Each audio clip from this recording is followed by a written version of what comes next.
एक दफा फिर से इंडिया ने साबित कर दिया कि इंडिया और अफगान जो है भाई भाई है। जी हाँ। इंडिया इस वक्त जो है काबुल के अंदर जयपुर फूड कैंप लगाया हुआ है, जो 1000 अफगानियों को आर्टिफिशियल लेग जो है डोनेट करने जा रहा है। ना कोई पैसा लिया गया, ना कोई प्रचार किया गया, बस सेवा दी गई सच्चे भारतीय संस्कारों के साथ। इस सेवा को अंजाम दिया BMVSS। BMVSS वही संस्था है जो दुनिया भर में जयपुर फूड के लिए जानी जाती है। ये कोई आम कृत्रिम पैर नहीं है दोस्तों। जयपुर फुट दुनिया का सबसे सस्ता, टिकाऊ और हल्का कृत्रिम अंग है।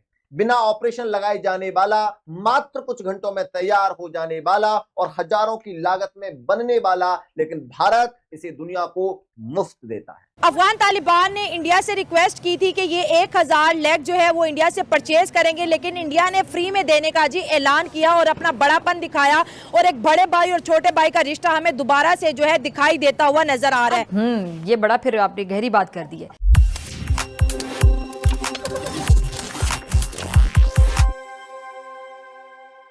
नमस्कार दोस्तों, स्वागत है आपका हमारे चैनल पर। आज हम बात करेंगे एक ऐसी खास मानवीय पहल की जिसने अफगानिस्तान के काबुल में उम्मीद की नई किरण जगा दी है। भारत ने तालिबान शासित इलाके में जयपुर फुट शिविर लगाकर जरूरतमंदों को मुफ्त कृत्रिम अंग उपलब्ध कराए हैं, और ये वाकई दिल छू लेने वाली कहानी है। आइए जानते हैं इस पहल के बारे में विस्तार से। दोस्तों, भारत की भगवान महावीर विकलांग सहायता समिति यानी जयपुर फुट ने काबुल में 5 दिन का एक शिविर लगाया, जिसमें करीब 75 अफगान नागरिकों को कृत्रिम पैर और हाथ दिए गए। सोचिए, जिन लोगों ने युद्ध या बीमारी में अपने अंग खो दिए थे, उनके लिए यह कितनी बड़ी राहत है।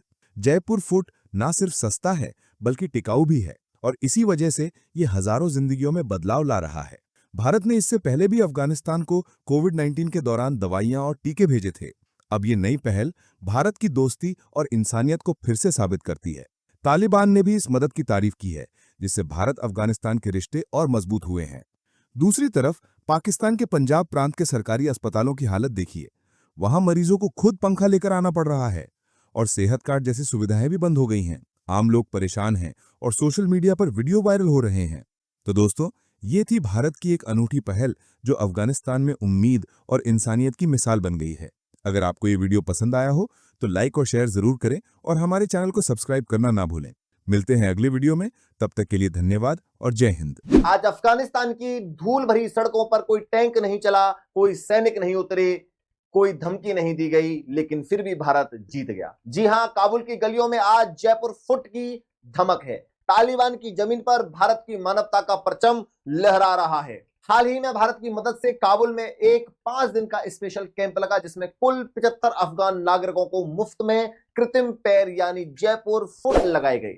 ना कोई पैसा लिया गया, ना कोई प्रचार किया गया, बस सेवा दी गई सच्चे भारतीय संस्कारों के साथ। इस सेवा को अंजाम दिया BMVSS यानी भगवान महावीर विकलांग सहायता समिति ने। अब देखिए, इंडिया वहाँ पे कैंप लगा के 1000 अफगानी जो कि जंग में उनकी जो है टांगे नहीं रही या पोलियो की वजह से नहीं रही, वो अपने टांगों पर चलना शुरू हो जाएंगे। तो जब फिर इंडिया इस तरह की सॉफ्ट किस्म की इन्वेस्टमेंट जब अफगानी लोगों के लिए कुछ करता है, तो फिर वो नारे लगाते हैं भारत माता की जय, फिर वो कहते हैं अफगानिस्तान और भारत दोस्त हो, और फिर ये चीज़ पाकिस्तान में फिर आपको पता है फिर बर्दाश्त नहीं होती ना। देखें, ये तो बुज़दिल दुश्मन का काम है ना, कि खुद जो है वो किसी और के दुश्मन के साथ बैठकर जो है अपने दुश्मन को जो है बुरा नीचा दिखाएं, और खुद जो है वो फिर किसी और दुश्मन के साथ बैठकर दूसरों को जो कहे कि आप जो है वो गलत कर रहे हैं। ये है कि वो अफगानियों को हमारे खिलाफ करना चाहते हैं। अच्छा। और उसके अलावा ये भी है कि वो अपने लॉबिंग जो है वो बरकरार रखते हैं। हाँ, ज़्यादा लॉबी तो फिर बनेगी। इसीलिए वो उनको डोज दे रहे हैं। हाँ। मुख्तलिफ कभी उनको पैसे देते हैं, कभी उनको गंदम वगैरह भेजते हैं। हाँ। तो उनका मकसद एक है कि पाकिस्तान के खिलाफ उनको उकसाना। जी। तो अच्छा, अगर इंडिया इस तरह कर रहा है तो क्या ये जो इंडिया कार्ड खेल रहा है वो प्ले हो रहे हैं वहाँ? भाई, इस वक्त नरेंद्र मोदी की पॉलिटिक्स अफगानिस्तान में कितनी सॉफ्ट है। वो देखिए, किसी को दवाइयाँ दे देते हैं, किसी को गंदम दे देते हैं, किसी को पैसा दे देते हैं, तो वो तो वहाँ पर जे कार तो चलती रहती है। देखे ना, उनके पास है तो वो दे रहे हैं, हमारे पास तो है ही कुछ नहीं, हम दे कहाँ से। ये भी लॉजिक हमारे पास तो जो कुछ होगा तो फिर ही देंगे ना। हाँ हमारे पास है नहीं तो दें कहाँ से। बट ये जो इंडिया और अफगानिस्तान के बीच जो भाई भाई का रिश्ता है, जो कि इस तरह जब 1000 लोगों को आर्टिफिशियल लेग्स लगी तो वो रिश्ता और मजबूत हो गया। इंडिया मैच जीता तो वो कप अफगानिस्तान के नाम किया तो वो रिश्ता और मजबूत हो गया। कोरोना आया जब लोग वैक्सीन नहीं मिल रही थी, दुनिया मर रही थी, तो इंडिया ने जो है पता नहीं 5 लाख के करीब वैक्सीन भिजवा दी, कभी गंदम भिजवा दी। छोटी छोटी चीज़ें इंडिया वहाँ पे करता रहता है। तो ये छोटी चीज़ें इंडिया के लिए कितने फ़ायदेमंद है, और अफगानिस्तान में जब ये चीज़ें जाती हैं तो फिर वहाँ पर क्या इमेज बन जाता है इनका? इंडिया के लिए तो बहुत ज़्यादा फ़ायदेमंद है, और अफगानिस्तान में जब जाती है ना तो इंडिया की इमेज बहुत ज़्यादा अच्छी हो जाती है। तो इसलिए हमारे पाकिस्तानी को चाहिए ना कि वो भी कुछ ऐसी मदद करें इंडिया अफगानिस्तान वाले की, ताकि वो इंडिया वाले को भूल जाए और हमारे साथ ही मिल जाए।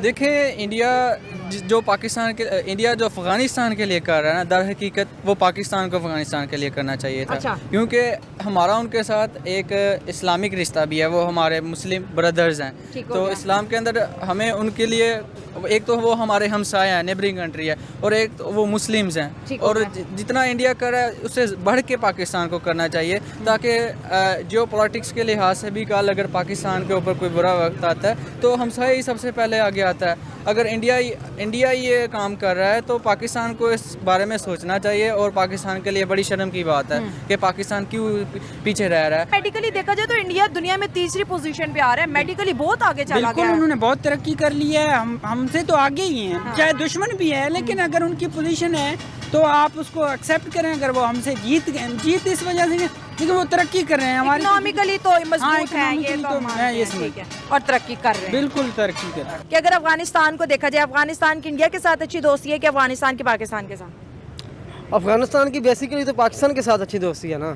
कब कौन सी किताब पढ़ी है? इंडिया वहाँ पे जाके इन्वेस्टमेंट कर रहा है, वहाँ पे जाके उन्हें मेडिकल एड दे रहा है, उनको दवाइयाँ दे रहा है, क्या वजह हो सकती है? वो तो असली मसला है था कि पुराना जमाने में भी इंडिया अफगानिस्तान के साथ बड़ा दोस्ती करता था, बड़ा चीज दे रहा दोस्ती था, हर रखता चीज था। देता अच्छा। था, शुरू से भी करता था। हाँ। अभी भी वो कोशिश करते हैं, तो अभी वो पाकिस्तान के खिलाफ कोशिश करते हैं। ठीक है। पहले जो था वो हमसाया मुल्क था, पहले यानी 80 साल पहले बाद, 75 साल पहले बाद ठीक वो है। हमसाया था, उसके साथ अच्छा ताल्लुकात यानी था। इंडिया अफगानिस्तान के ताल्लुकात शुरू से पुराने शुरू बड़े बेहतर पुराना हैं। से ताल्लुकात उनका सही चलते हैं, दूसरा होता है। आज काबुल की सड़कों पर जयपुर फुट नहीं चल रहा, भारत की आत्मा चल रही है। आज अफगान बच्चों के चेहरों पर जो मुस्कान है वो भारत की सॉफ्ट पावर की असली जीत है। ना कोई गोली, ना कोई धमकी, बस सेवा, संस्कार और सहानुभूति। और यही है भारत की असली ताकत। जब दुश्मन भी सलामी देने पर मजबूर हो जाए तो समझ लो तुमने युद्ध नहीं, इतिहास जीता है। आपको बताएं कि कल से सरकारी अस्पतालों में सेहत कार्ड की सहूलत मुयस्सर नहीं होगी। हुकूमत की जानिब से सरकारी अस्पतालों में मुफ्त इलाज के लिए सेहत कार्ड जो है बंद कर दिया गया है। इस हवाले से मरासला भी बाकायदा तौर पर जारी कर दिया गया है। तमाम सरकारी अस्पतालों के अंदर अब सेहत कार्ड के ऊपर इलाज की इजाज़त नहीं होगी। इस हवाले से सरकारी अस्पतालों को तमाम वाजबात क्लियर करने के लिए भी अहकामात जारी कर दिए गए हैं। 30 जून से सेहत कार्ड के ऊपर इलाज की सहूलियत जो है वो ख़त्म की गई हैं। यानी आज 30 जून के बाद जो है सेहत कार्ड अस्पतालों के अंदर वैलिड नहीं होगा। नाज़रीन, ऐसा महसूस हो रहा है ये मुल्क नहीं है, एक सर्कस है। यहाँ पर बंदर नाच हो रहा है, तमाशा हो रहा है। यानी एक अजीब गरीब मामला है जो कि बना हुआ है। ये बात ध्यान में रखेंगे, हम 2025 में हैं। हमको 1876 या 1700 या उस सदियों में नहीं रह रहे। आज से 200-300 साल पीछे हम नहीं रह रहे। 2025 में आज दुनिया दूसरे सैयारे ढूंढ रही है, एलियंस को ढूंढ रही है, समुद्रों के ऊपर रिसर्च कर रही है, समुद्रों के नीचे जिंदगियों के ऊपर रिसर्च हो रही है। दुनिया आगे बढ़ गई है, दुनिया इवॉल्व कर गई, दुनिया के उलूम इवॉल्व कर गए हैं, पॉलिटिकल साइंस इवॉल्व कर गई। आज अमेरिका का जो न्यूयॉर्क का मेयर है वो एक कम्युनिस्ट है, वो एक सोशलिस्ट है, उसकी आइडियोलॉजी डिफरेंट है। वो अमेरिका के सेंटर में खड़ा होकर कह रहा है कि जनाब बिलियनियर्स नहीं होने चाहिए, इन्होंने दौलत के ऊपर कब्जा किया हुआ है। पाकिस्तान के अंदर नाज़रीन हम समझ से बाहर, हम सोचते कैसे, बिहेव कैसे करते हैं। ये अवैस हमीद साहब ने रिपोर्ट किया और ट्वीट किया है। ये लिखते हैं, जिना नहीं मरियम नवाज। लाहौर में जिना इंस्टीट्यूट ऑफ कार्डियोलॉजी का नाम तब्दील करके मरियम नवाज के नाम पर रख दिया गया।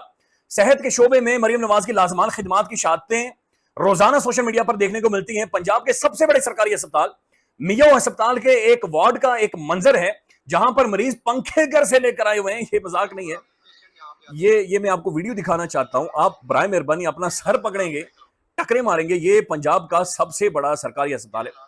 ये देखिए,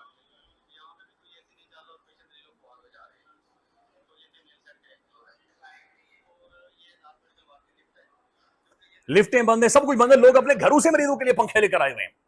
यानी घर से उठाकर पहले मरीज आता है, 5 मिनट बाद उसका पंखा पहुंच जाता है, फिर एक्सटेंशन आती है, वहां से तार लगाई जाती है और मरीज के पास पंखा लगाया जाता है। पंखियां, खवातीन पंखियां उसे वो कर रही हैं, कागजों के साथ ऐसे कर रही हैं कि जनाब किसी तरह से ये गर्मी से ना मरे और कम से कम ये बंदा गर्मी से बच जाए। तो ये पंजाब के अंदर अस्पतालों की सूरत हाल है। इससे ये ऐसी सूरत हाल ना डंगरों के साथ की जाती है, जानवरों के साथ की जाती है। और महसूस ये हो रहा है कि जो पाकिस्तानी अवाम है, इस अवाम को अवाम या हुजूम भी तस्वर नहीं किया जाता। यानी रेवड़ के भी कोई ना कोई रेवड़ को लेकर हमदर्दी आती है, कोई जानवर बीमार हो जाए कम से कम ख्याल आता है कि यार इसके साथ ये ज्यादती नहीं होनी चाहिए। लेकिन जानवर से भी कम रुतबा है, या जानवर से भी कम बिल्कुल नीचे गिराया गया है और उस लेवल पर रखा गया है। अब ये फैक्ट चेक हुआ कि नहीं, दुनिया के 4 पासपोर्टों के अंदर हमारा नंबर पहले भी था, कल भी था और आज भी है। और 4 पासपोर्टों का नंबर मतलब यह है कि जनाब जिधर भी आप जाएंगे मुल्क के अंदर, आपको लाइन के अंदर खड़ा किया जाएगा और लाइन में आप भिखारी, यानी आप दुआ करेंगे कि अल्लाह को ऊपर से कशकोल फेंक। यानी मैं तो कई दफा खड़ा रहा हूं तो कम से कम हाथ में कशकोल हो, बंदा मांगता रहेगा, मांगने वाला बना देते, बस कशकोल नहीं होता। ऊपर से हम पेंटे शंटे सही तगड़ी करके पहन के, दाढ़ियां शाड़ियां शेव करके जाते हैं और एनके शनके लगा के वहां पे जाके गोरे जाली गोरे बने हुए होते हैं। लेकिन जो ही हमें खड़ा कर दिया जाता है तो देख की ख्वाहिश होती है कि अल्लाह कशकोल भी हाथ में दे दें, कम से कम इज्जत बची रहे कि ये तो कहें कि जनाब मांगने वाले। एकदम सहूलत आप देख रहे हैं, यहाँ पर मरीज जो झीलों खुआर हो रहे हैं, किसी को कोई पेन किलर नहीं लग रहा, किसी के कोई इलाज नहीं हो रहा। चलाने को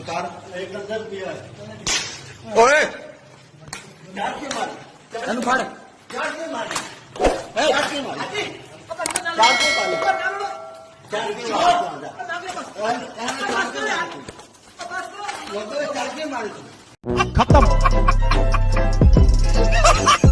bye bye, tata, goodbye, गया।